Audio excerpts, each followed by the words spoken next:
Olá pessoal, sejam muito bem-vindos ao nosso videocast. Hoje a gente vai conversar sobre um tema que está cada vez mais presente no mundo e também nos bastidores da ciência: os organismos geneticamente modificados, os famosos OGMs. Mas a gente vai além. Vamos falar da aplicação na agricultura, na zootecnia e até nos cruzamentos seletivos. Bora entender como tudo isso funciona? Os OGMs, eles são organismos em que o material genético ele é alterado no laboratório. É sempre para ter alguma vantagem. Então, pode ser ou para ter mais produtividade, ou, como, por exemplo, a resistência contra pragas. Na agricultura, há exemplos de plantas que vivem sem os usos agrotóxicos e no mundo animal, há animais que crescem mais rápido e que podem produzir mais leite, por exemplo. Agora, vamos entender na prática. Mário, como os OGMs são usados na agricultura?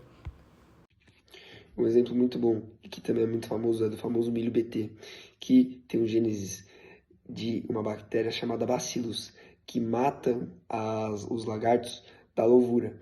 E isso é muito bom, porque acaba com os usos de inseticidas, que é muito bom para o meio ambiente e também, claro, é muito bom para o produtor.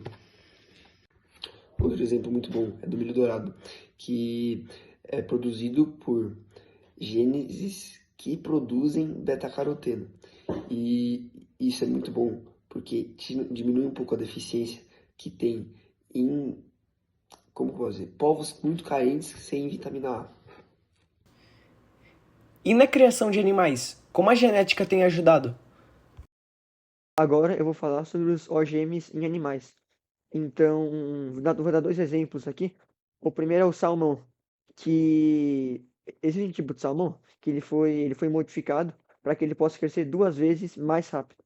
Isso é muito bom, porque o comerciante consegue vender mais e mais rápido. É muito bom. Outra coisa também são porcos, que as fezes deles, eles soltam fósforo. E alguns tipos de porcos, eles foram também sofreram mutações para produzir menos desse fósforo e reduzir a poluição ambiental. Mas nem tudo precisa de manipulação genética direta, né? Isso mesmo, nem tudo é manipulação genética. Um exemplo é o cruzamento seletivo, que é um cruzamento feito propositalmente entre os humanos para conseguir características que eles desejam. Um exemplo aqui são as vacas e as galinhas. Então, existem vacas que produzem mais leite. Então, as vacas que produzem mais leite, eles acasalam elas, gerando descendentes que vão produzir bastante leite também.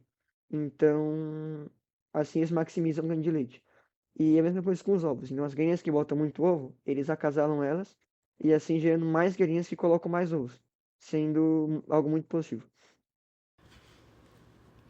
Nem tudo são flores. Quais são os prós e contras dos OGMs?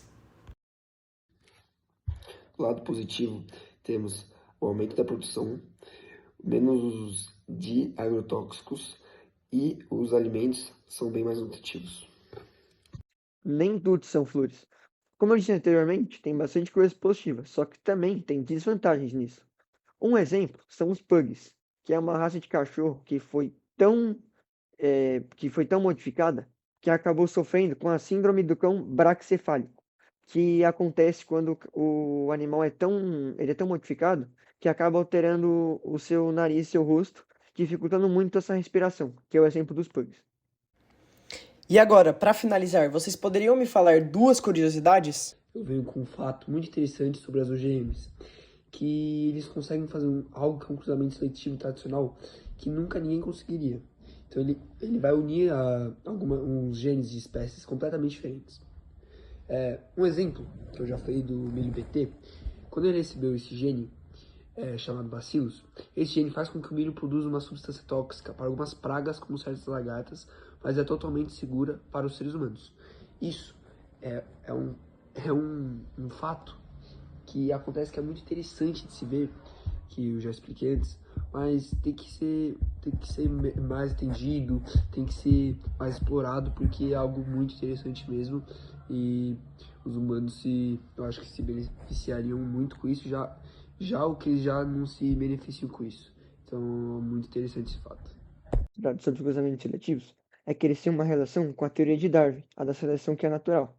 E essa relação, ela acontece porque no cruzamento seletivo, os humanos, eles fazem os cruzamentos para favorecer os humanos.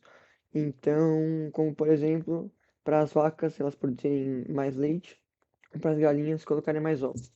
E isso tem uma relação com a teoria de Darwin, porque nessa teoria, os sobreviventes, eles vão acasalar com os outros sobreviventes, e assim, gerando características que vão favorecer a espécie.